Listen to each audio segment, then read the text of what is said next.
Welcome back to Lingo Talk English Advanced. Let's make your English sound sharp, natural, and alive. Hey Mason, I'm excited for today. I have a feeling we're going to talk about two expressions that everyone wants to use correctly. You're right. Today we're looking at hit the nail on the head and spot on. Both mean exactly right, but they're not exactly the same. So they're similar but different. Let's hear them in a natural rhythm first. Sure, you hit the nail on the head with that analysis. And her guess was spot on. I can already hear the difference in tone. Hit the nail on the head feels more metaphorical, while spot on is more direct. Exactly, and we'll break that down today. But first, let's imagine a situation where both could work. A team meeting, where someone gives a perfect diagnosis of a problem. Great. Let's dive into the first one. Mason, take it away. All right, hit the nail on the head. It's a classic idiom, meaning to be exactly right about something, especially when you identify the core issue. It paints a picture, like you're hammering a nail and you hit it perfectly, right in the center. That's the natural version, and it works in both formal and informal contexts. For example, John hit the nail on the head when he said the problem was communication. So the nuance is, it's about being accurate in a way that solves or clarifies something. Let me repeat. John hit the nail on the head when he said the problem was communication. Perfect. Notice the stress, hit the nail on the head. The nail and head are the key words. Got it. But can I use it for small things, like guessing someone's age correctly? You could, but it might sound a bit dramatic. It's better for bigger insights. For small, accurate guesses, spot on is more natural. Let's get to that. Good tip. I would definitely say that wrong. So, spot on is next. Now, spot on. This is more informal and often used in British English, but common in American English too.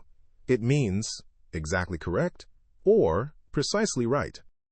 I've heard it a lot in casual conversation. Your answer was spot on. Exactly. It's shorter, punchier. For example, that weather forecast was spot on. It rained exactly when they said. So the nuance is different, right? Spot on feels more like a quick confirmation, while hit the nail on the head feels more like a deep insight. You're spot on yourself there. And note, spot on is often used as a standalone exclamation. Spot on, like, exactly. Let me practice. The timing was spot on. I like how it rolls off the tongue. Tiny change. Big difference. Now let's see them in a real scene. Okay, let's set the scene. Two colleagues, Sarah and Tom, are reviewing a project that failed. Sarah identifies the root cause. Sarah says, the issue was that we didn't align on the timeline from the start.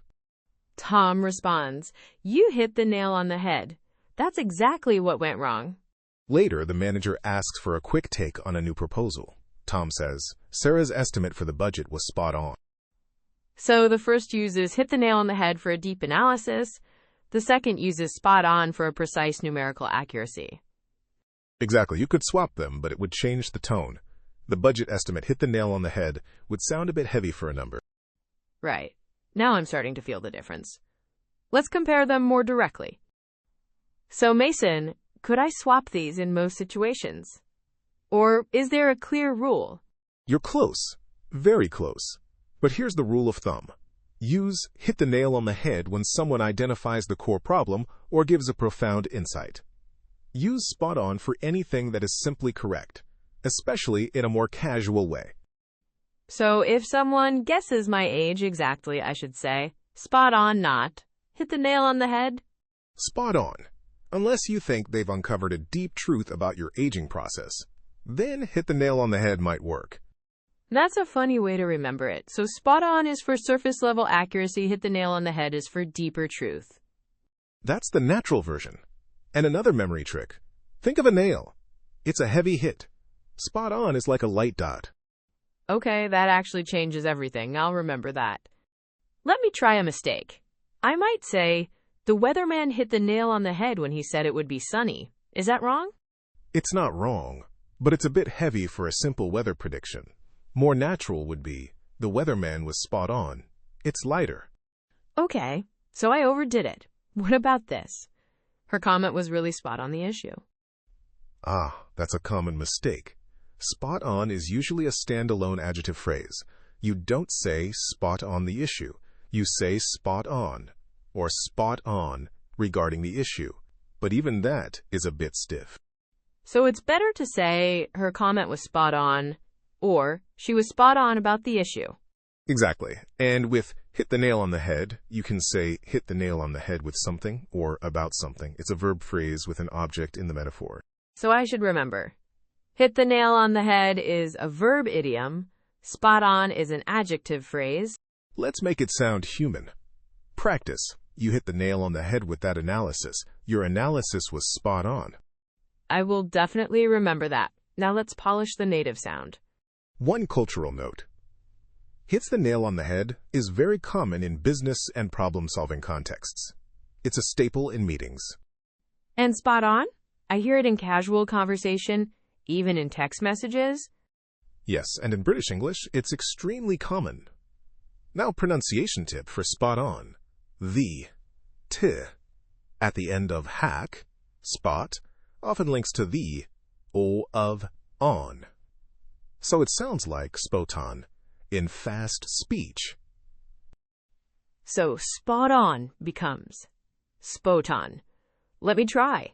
Your guess was spot on? Spoton. Nice. And for hit the nail on the head, keep the rhythm. Hit the nail on the head. Each word gets a beat, but the ula is soft. I practiced that earlier. Okay, I feel ready for the quick replay. Let's wrap it up. 2 expressions, hit the nail on the head and spot on. Both mean exactly right, but different weight. I'll use hit the nail on the head for deep insight and spot on for quick accuracy. Example, she hit the nail on the head about the client's needs. And I'll use spot on for casual correctness. That movie review was spot on. Now you try. Switch it. J. Use spot on in a sentence. The comedian's impression of the president was spot on. Mason, you use hit the nail on the head. You hit the nail on the head when you said we needed better communication. Perfect swap. So remember, nail for deep, spot for quick. That's the key contrast. Keep listening, keep repeating, and I'll see you in the next Lingo Talk lesson. Thanks for joining us. See you next time.